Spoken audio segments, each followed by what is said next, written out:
Hey there everyone, ladies and gentlemen, Mike Mooney M20J here to show you what a real Mooney 201 is really like and tell you some facts about it.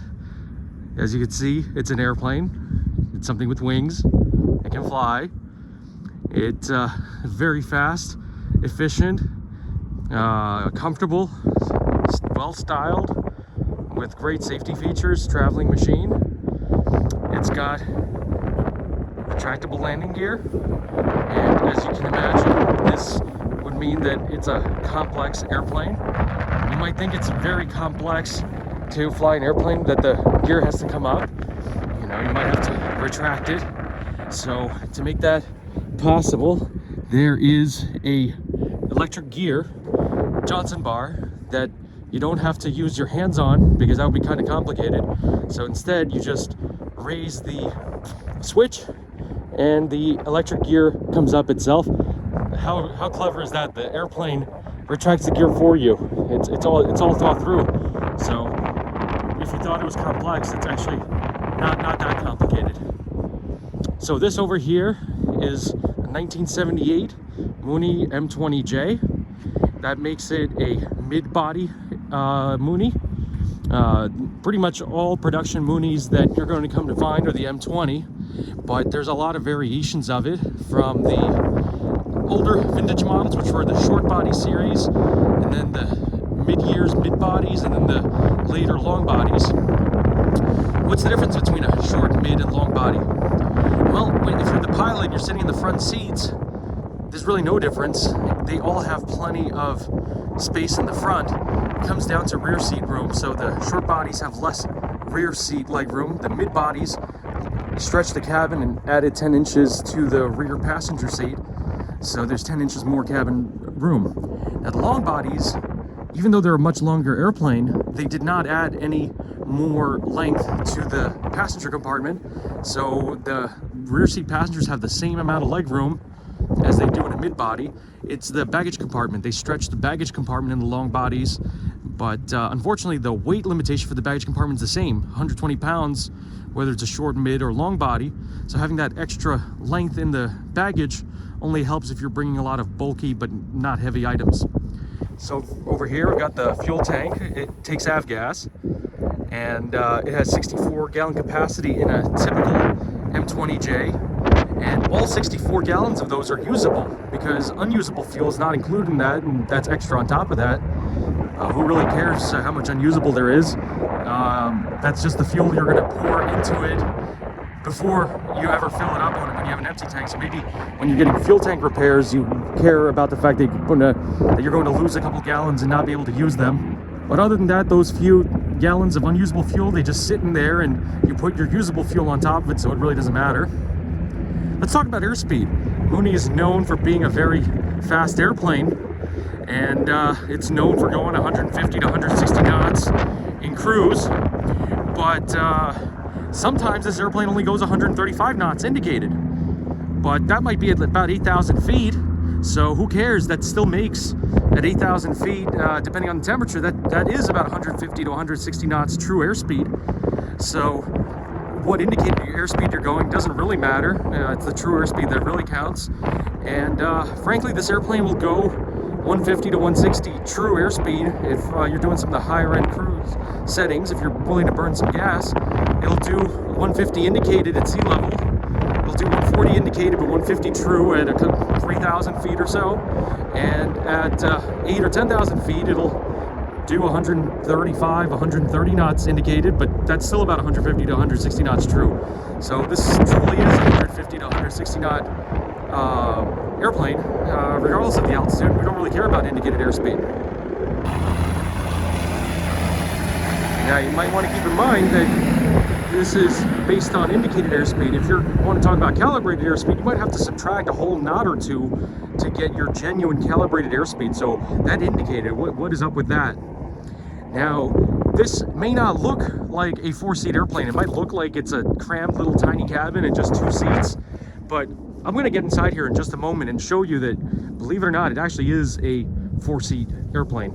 So right here we have a step and baggage door in the back. Put your baggage in. We got our door. We can go ahead and climb in.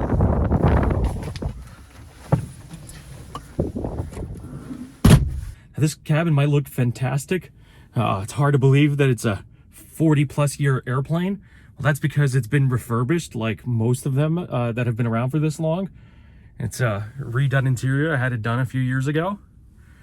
And you should have seen the way it was before that. Well, you know, time runs its course. So over here we have these round circly things, which are screens with analog instruments inside of them. Over here we have this engine monitor thing that I don't know what it's called. It's a JPI 830. We'll turn that on later. We'll be able to see the temperatures of different things. Watch GPS. Now, normally when you climb into an M20J, or really any airplane for that matter, you slide the seats all the way back so that there's more room for getting inside. So it may look like the person sitting in the back behind the front seat either has to be a midget or have their legs crushed. But you know, there's this thing called sliding the seat forward. You can slide the seat forward. And then, wow, believe it or not, there's actually room behind your seat that a person can be able to sit behind you. And I'm 5'10", which is pretty average height. So for me, I gotta slide the seat a good ways forward, probably about half to 2/3 of the way forward, which reveals a whole lot of rear seat leg room. The one time I flew in the back seat of this airplane, only happened once, I had more leg room than an economy class, and I was surprised how roomy it was over there. I'm gonna go ahead and switch over to the pilot seat and slide my seat to where I'd be when I'm normally flying so that I could reach the controls and particularly the rudder pedals. And then let's jump in the back and see how much room there really is. So here I am in the back seat. Got enough room for a car seat for the baby. And look at all that width, all that room. I can't even sit this wide. Definitely enough room for 2 adults in the back and 2 adults in the front. That makes it a 4-seat airplane. So this is how far the seat is when it's slid back for easy access. And this is how much more the seat slides forward in order to be able to reach the rudder pedals from the front seat. So that is where all the rear seat leg room comes from. And frankly, that's quite a bit of room, and definitely more than an economy class. I definitely know that my knees are pressing into the seat in front of me if I'm flying by airline. And in this case, I can put my legs underneath the seat, I can put my knees out, and there's still room between me and the seat in front when I'm comfortably sitting here in the back seat. Plenty of room. This plane is not vulnerable to CG limitations. Pretty much you could put adults of just about any normal typical size in any of the 4 seats, and the CG will be within range. The baggage compartment can take 120 pounds of baggage. With 4 full-size typical adults, generously giving them 180 pounds each, averaged out between 4 adults. Someone might be a little more, someone a little less, but if everyone's around 180 pounds, you could take 43 gallons of fuel.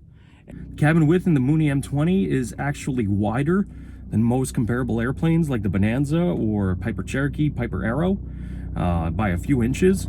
The main reason that Mooneys get the reputation of being crammed and tight is because they don't leave a lot of extra headroom. So to be more sleek and aerodynamic, they made it less tall, but they put most of the space into the width and length.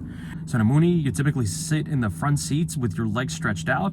In fact, the legs don't just go underneath the instrument panel, they go partway into the engine compartment. The rudder pedals are inside the engine compartment, and therefore your legs are fully underneath the panel. You're sitting pretty low with your legs way out, which means you can slide the front seats quite a ways forward, making a generous amount of rear seat leg room. So I'm Mike, Mooney 201er.